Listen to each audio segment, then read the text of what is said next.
11 canned foods are quietly vanishing from Walmart shelves right now, and the reason has nothing to do with shortages or recalls.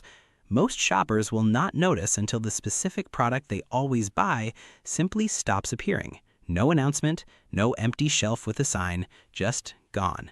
And by the time that happens, the process has usually been underway for weeks or months already. The forces behind this are converging at the same time. Tariffs, steel costs, disease outbreaks, biological limits, fishing quotas, drought. None of them is new on its own. All of them hitting simultaneously is what makes this different. Walmart does not need to pull a product entirely to make it disappear from your local store. The company simply stops reordering the sizes and brands that no longer make financial sense. That is how the selection shrinks without a single dramatic announcement. One of the items on this list is being driven up in price by something that has absolutely nothing to do with the food inside the can. That one surprises people every time. Here are all 11. Starting with number 11, canned Alaska salmon. Most people never stop to think about when the fish in that can was actually alive. The answer is somewhere between 3 and 7 years ago, and nothing happening in the economy today, no demand surge, no pricing signal, no retailer decision, can change how many of those fish actually exist. That is what separates wild salmon from almost every other protein in the grocery store. Beef and chicken producers can respond to demand by scaling up operations. Wild salmon cannot be manufactured. The supply was determined years before any store placed an order. Fishery agencies set harvest quotas based on how many salmon physically return to rivers to spawn. That number is a biological outcome, not a market decision. When consumer demand increases, and it is increasing, supply simply cannot respond fast enough. The gap is measured in years, not weeks. Even when fish supply stays stable, everything that happens after the harvest does not. Processing costs, steel cans, refrigerated freight, fuel surcharges, when several of those increase at the same time, manufacturers make a choice. They either raise prices or eliminate the products with the thinnest margins first. That is how it begins. Not with an empty shelf, with a multi-pack that stops being reordered. A wild sockeye variety that quietly disappears. 4 brands where there used to be 6. If salmon is a regular purchase in your household, look for cans labeled wild-caught or Alaska origin. Soft bones included in the can provide natural calcium and vitamin D. Always compare price per ounce rather than price per can. The can size alone tells you very little. The next product only becomes a problem when millions of households all reach for the same backup option at exactly the same time. Number 10, canned chicken. Most people do not think about canned chicken until something else gets too expensive. That is the vulnerability. It has always functioned as a quiet fallback. When beef prices climb, families shift toward lower-cost proteins without changing how they cook. A product with a modest, stable audience suddenly attracts a much larger one, and the supply cannot always absorb that shift. Since early 2022, avian influenza outbreaks have affected more than 100 million poultry birds across the United States. The industry is not collapsing, but it is operating with no surplus. Feed costs, electricity, and labor have remained elevated well above pre-pandemic levels. Stack steel cans, sterilization energy, and outbound freight on top of that. By the time a can reaches a Walmart shelf, it has already absorbed cost pressure from multiple directions. Then a fresh wave of demand arrives. As beef and tuna prices rise, buyers who never purchased canned chicken before start reaching for it. It does not require a massive shift. If just 5% of beef buyers in a region switch in the same month, a product that normally moves at a calm pace can drain regional inventory within days. One round of food price news can trigger it, one weather disruption. Walmart's response follows a predictable pattern. Core products stay. Larger sizes, niche brands, and specialty varieties disappear first, without any notice.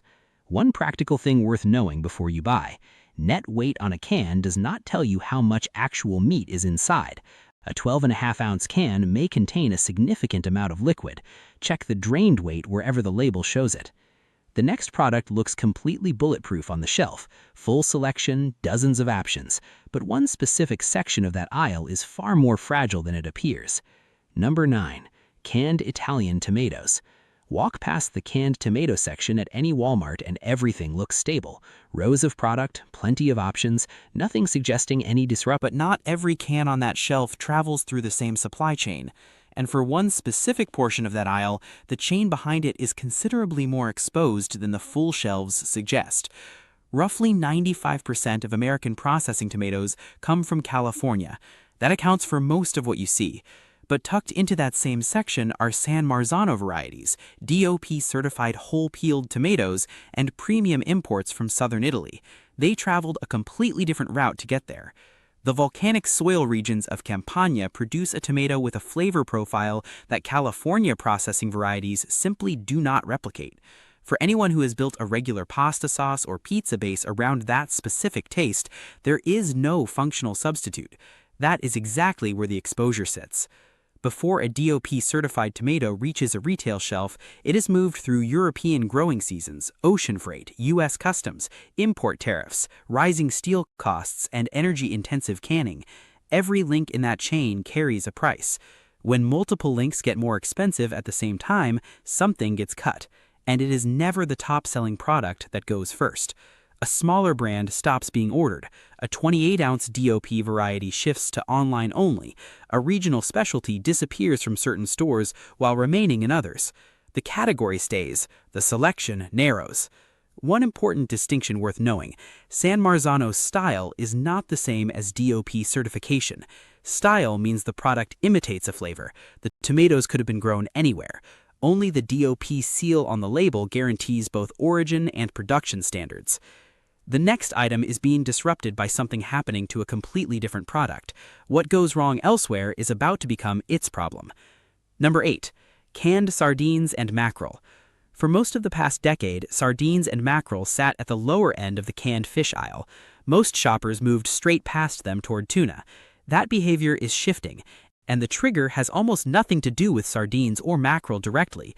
As tuna prices rise, a predictable pattern spreads across millions of households. Shoppers start searching for something cheaper that still delivers protein, still comes shelf-stable, still needs no refrigeration. Sardines and mackerel check every one of those boxes. The important thing to understand is that you do not need all tuna buyers to switch. Just a small percentage moving at the same time creates a demand spike that a smaller category was never built to absorb. Nothing has to go wrong with sardines or mackerel for them to become difficult to find. Something just has to go wrong with tuna, and that is already underway. Supply for both fish is governed by fishing quotas, seasonal windows, and harvests spread across multiple countries. These industries cannot scale production in a single quarter. Fuel costs for fishing vessels are substantially higher than they were before 2020. Add shipping, steel cans, packing oil, and domestic distribution. Every step costs more than it did 3 years ago. Supply is constrained, demand is growing. That combination only moves in one direction. When Walmart adjusts, core products hold. Olive oil-packed varieties, low-sodium options, value multi-packs, and specialty imports thin out first. Those sell quickly enough to outpace restocking capacity. Worth knowing for nutrition context, bone-in sardines deliver between 300 and 350 milligrams of calcium and around 20 to 23 grams of protein per serving. Mackerel carries one of the highest omega-3 concentrations available in the canned fish aisle, alongside strong protein content. The nutrition-to-cost ratio on both right now is genuinely difficult to match anywhere else in the store. Number 7 is the one that surprises people most. The pressure driving it has absolutely nothing to do with what is inside the can. Number 7. Evaporated milk. From the outside, nothing about evaporated milk looks like it is under any pressure. Same shelf position, same familiar can design, same product it has been for generations. But number 7 is different from everything else discussed so far, and the difference is worth understanding clearly. Every other product on this list faces pressure from one primary direction: a biological constraint, an international supply chain disruption, or a demand shift caused by another product getting expensive. Evaporated milk is being compressed by two entirely separate industries at the same time, and both are moving in the wrong direction simultaneously. Start with dairy. Over the past 5 decades, the number of operating dairy farms in the United States has declined by more than 95%. from millions of farms down to roughly 24,000 still producing at meaningful scale today. The farms that remain are absorbing elevated feed costs, rising electricity bills, and sustained labor expenses. Because fresh milk must be processed quickly after collection, even a short-term energy spike translates directly into higher production costs with very little ability to delay or buffer. But here is the part most people do not anticipate. After the milk is concentrated and evaporated, it still has to be sealed in tin-plated steel cans with food-safe interior coatings, sterilized at high temperature, and shipped through distribution networks. That means steel commodity prices, interior can linings, manufacturing energy, and packaging logistics are all adding cost before a single unit reaches a store shelf. The can itself represents a meaningful share of the final retail price, and that can is currently getting more expensive. Two separate supply chains, two sets of rising costs, one product that, from the shelf, looks completely unchanged. The changes at retail rarely arrive immediately. Manufacturers often absorb rising costs for months while honoring contracts locked in earlier in the year. When those contracts expire, the new reality appears, either as higher prices or as a narrower selection. Organic varieties, low-fat options, unusual can sizes, and regional brands are the first to go. Core national brands hold their position. Everything surrounding them quietly contracts.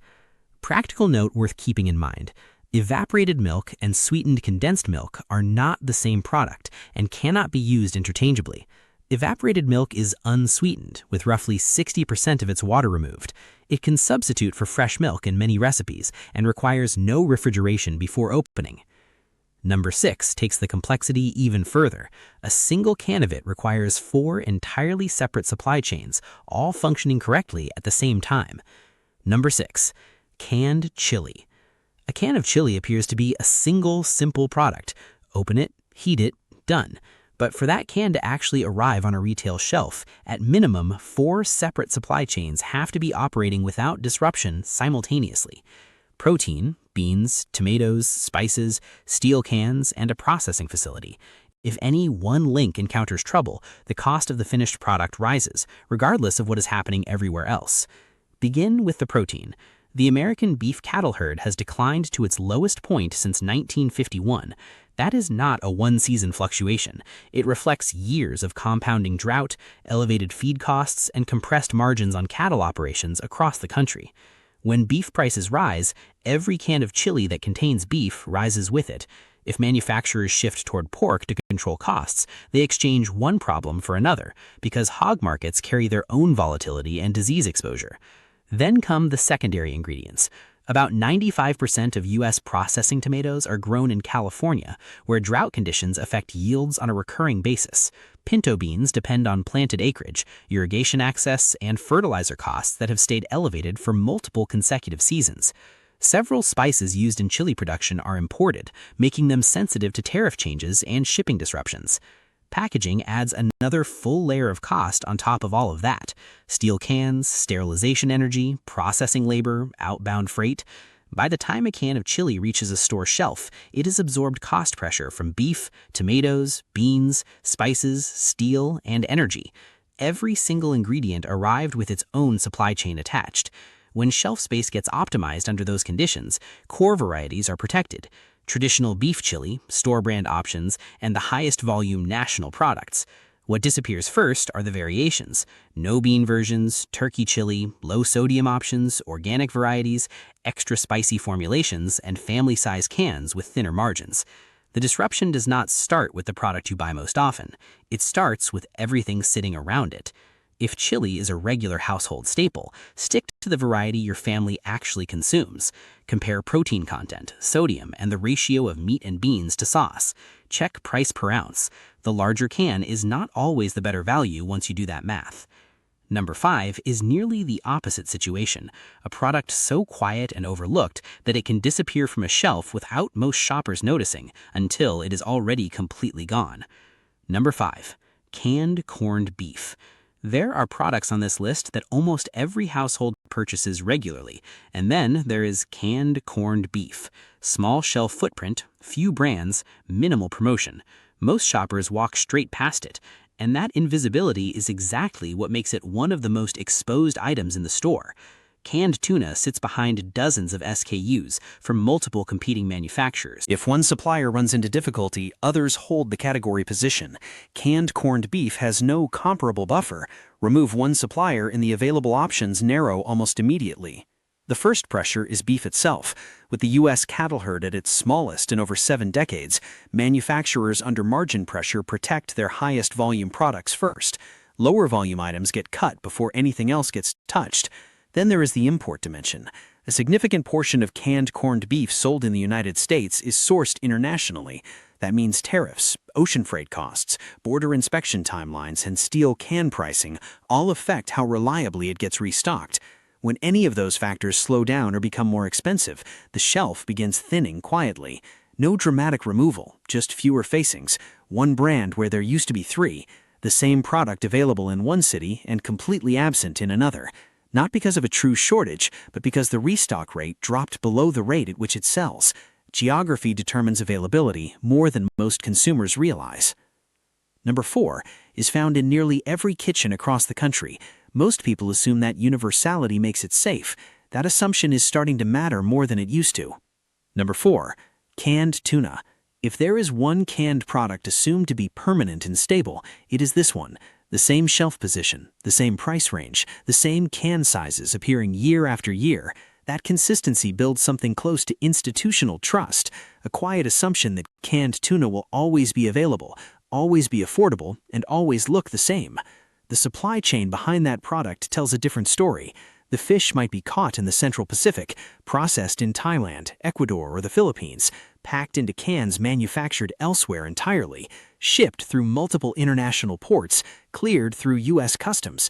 Every link in that chain operates inside a different regulatory environment, a different labor market, a different set of cost pressures. When several of those strain at once, the product absorbs it, even when the shelf still appears full. Fishing quotas, shifting fish populations, and rising ocean temperatures all affect raw tuna availability in ways that are not visible at the retail level. Fuel costs for long-haul fishing vessels are significantly higher than they were before 2020. Labor, energy, tariffs, and steel can prices all accumulate before the product boards a shipping container. Then, consumer behavior adds pressure on top of that. As prices rise, shoppers migrate within the category. Albacore buyers shift to chunk light. National brand buyers move to store label. Some transition to mackerel or sardines entirely. Each small individual move applies pressure to a different part of the shelf before most people detect anything unusual. Tuna is not disappearing. What changes is the range of what is available. Albacore varieties, oil-packed options, low-sodium products, multi-packs, and smaller brands contract first. Store label and highest volume formats hold their positions. Everything surrounding them quietly narrows. When purchasing, understand the difference between chunk light, albacore, and yellowfin. They differ meaningfully in flavor, mercury content, and price point. Compare price per ounce rather than price per can. Check drained weight. Liquid volume varies between brands more than most shoppers expect. The selection behind that familiar and stable-looking shelf is already shrinking. Number 3 has been on American shelves for more than 150 years. Most shoppers assume that kind of history makes it untouchable. Worth examining that assumption more closely. Number 3, Campbell's soup. There are products people buy, and then there are products that are woven into how people grew up. For a large portion of American families, this falls into the second category. Tomato soup alongside a grilled cheese on a cold afternoon. Chicken noodle when someone was sick. The can that occupied the same pantry shelf for as far back as memory goes. Over 150 years of operating history creates something close to an automatic sense of permanence. But it is worth being precise about what that history actually protects. It protects the brand name. It does not protect every product sitting underneath that name. Every single can depends on real physical inputs: steel, wheat, chicken, tomatoes, manufacturing energy. Those inputs do not respond to brand loyalty or historical reputation. Roughly 95% of U.S. processing tomatoes originate in California, the same California managing persistent drought and long-term water supply challenges. A difficult growing season hits tomato soup production exactly the same way it hits every other tomato-dependent product on this list. Add a spike in steel prices or an increase in energy costs, and those expenses flow directly into production before a single can leaves the facility. When margins compress across a large product lineup, there are three options available: raise prices, reduce promotional spending, or quietly discontinue products that no longer justify the shelf space they occupy. That third option is the one that reshapes what shoppers actually find, without any public announcement. A household that has purchased the same low-sodium chicken noodle for years walks in one day and finds the shelf tag still present, but the product behind it completely absent. A seasonal variety discontinued, a value multi-pack that simply stopped being reordered. The Campbell's brand remains visible on the shelf, but fewer versions of it are available than there were. Understand the difference between condensed and ready-to-eat formats. The actual cost per prepared serving looks very different from the label price. Purchase only what your household reliably consumes and rotates through.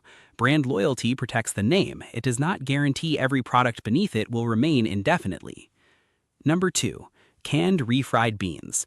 At first glance, this seems like the most protected product on the entire list. No expensive meat, no deep-sea fishing operations, no premium imported ingredients, just mashed pinto beans sealed in a steel can. Inexpensive, unremarkable, completely overlooked. That first impression is mistaken.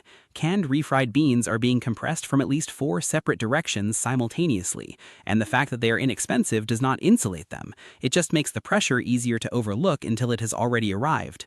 The first pressure is the raw ingredient itself. Pinto beans depend on planted acreage, irrigation water availability, drought conditions, and fertilizer costs that have remained elevated. One poor growing season does not simply raise the price, it constrains the total volume available to every processor in the industry. That kind of supply reduction takes a full growing cycle to begin recovering from. The second pressure is the cross-border supply chain. Many ingredients and processing steps connected to refried beans involve facilities and transportation corridors that cross between the United States and Mexico. Customs clearance times, import procedures, and freight costs through that corridor directly affect how quickly the finished product moves to a store shelf. The third pressure is hidden inside the can itself. 2 cans of refried beans that look nearly identical on a shelf can be made with entirely different formulations. One uses lard, one uses vegetable oil, one contains no added fat. Many include onions, peppers, garlic, and spice blends. Each of those ingredients arrives with its own supply chain. A spike in vegetable oil prices or a disruption to a spice supplier can affect production costs in ways that are entirely invisible from the outside of the can. The fourth pressure is packaging. Refried beans are sealed in tin-plated steel cans and sterilized at high temperatures. The same cost structure burdening every other item on this list applies here equally. The product inside is inexpensive. The process required to safely package and preserve it is not. What makes number 2 particularly notable right now is that demand is rising at the exact moment supply is under strain. As beef prices continue climbing and the cattle herd remains at historic lows, more families are building meals around bean-based proteins as an affordable everyday option. Burritos, tacos, rice and beans. That shift is measurable and ongoing. Walmart's typical response in situations like this keeps the highest volume standard varieties in place. Great value traditional and fat-free options tend to hold. Organic versions, specialty varieties, larger can sizes, and seasoned options narrow first. Read the ingredient list before purchasing. Know whether the product is vegetarian or contains lard. Compare sodium content between brands. Consider keeping dry pinto beans alongside canned versions. Canned for daily convenience, dry for longer-term cost efficiency. Refried beans demonstrate that even the most inexpensive product on the shelf can face compounding pressure from every direction at once. But number 1 goes further than any of that. It is so overlooked, so rarely considered important, that most shoppers will not notice the changes already happening until the specific variety they always purchased simply is not available anymore. Number 1. Canned pineapple. Canned pineapple almost never appears near the top of a grocery list. It is not a primary Most households treat it as something grabbed when it happens to be on sale or when a specific recipe calls for it. That low profile is exactly why it sits at the top of this list, because by the time most shoppers register that it is harder to find, the change has already been progressing quietly for months. Consider what canned pineapple actually provides that tends to be underestimated. Unlike fresh pineapple, which requires peeling, coring, and consuming before spoilage sets in, a canned version sits on a shelf for years and opens completely ready to use. It works in smoothies, yogurt, oatmeal, and cottage cheese. It works in savory preparations, from marinades to glazes to rice dishes. For older adults or anyone who finds fresh tropical fruit physically difficult to handle, the convenience is genuinely significant. It is one of the only fruits that delivers years of shelf stability with zero preparation required. Most shoppers have never considered it from that angle. Now consider where the pressure begins. The majority of canned pineapple sold in the United States is imported, sourced primarily from the Philippines, Thailand, Indonesia, and other regions across Southeast Asia and Central America. That means every can arriving in a U.S. warehouse has already absorbed international ocean freight costs, port processing fees, import tariffs, and currency exchange dynamics between producing countries and American importers. There is no domestic alternative to sidestep those cost layers. They are embedded in every single unit before it reaches a distribution center. Then add the steel can cost increases running through every other item on this entire list. Unlike premium products where rising costs can be absorbed into an already generous retail margin, canned pineapple is a budget item operating on thin margins to begin with. When costs rise meaningfully on a product with little room to absorb them, the financial math becomes very difficult very quickly. The price movement is already visible in many markets. A can that retailed around $1 in recent years has climbed past $2 in numerous locations, particularly for name brands or juice-packed varieties. That represents more than 100% increase on a product most shoppers still mentally file as one of the cheapest things available. Walmart will almost certainly continue carrying canned pineapple, but the response will follow the same pattern seen across this entire list. The fastest-selling SKUs are protected. Organic varieties, no sugar-added options, larger can sizes, and smaller imported brands narrow first. Standard rings and store-label crushed pineapple are most likely to hold. The variety surrounding those core products contracts. The most common purchasing mistake with canned pineapple is comparing price per can without checking drained weight, which is the actual quantity of fruit remaining after liquid is removed. A can packed in heavy syrup can contain significantly less edible fruit per dollar than one packed in juice because the syrup adds both weight and cost without adding nutritional value. Compare drained weight per dollar wherever the label provides that information. Choose juice-packed varieties if added sugar intake is a concern for your household. These 11 products are not 11 isolated problems. They are 11 separate symptoms of the same pressure building across the entire grocery supply system, all arriving at the same time. A can does not simply hold food. It holds steel, energy, interior protective coatings, sealing lids, manufacturing labor, and freight costs accumulated across thousands of miles. Every one of those inputs has increased in cost, and the raw materials inside carry their own constraints that higher prices alone cannot resolve. The American beef cattle herd is at its lowest point since 1951. Wild salmon require 3 to 7 years to complete a biological cycle that no market signal can accelerate. A failed bean harvest waits for the next full planting season to begin recovering. These are not temporary bottlenecks that clear in a quarter or two, and Walmart does not need to wait for a product to disappear entirely before responding.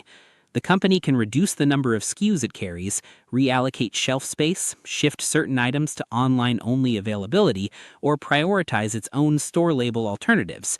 The first sign of change is almost never a completely empty shelf. It is fewer options.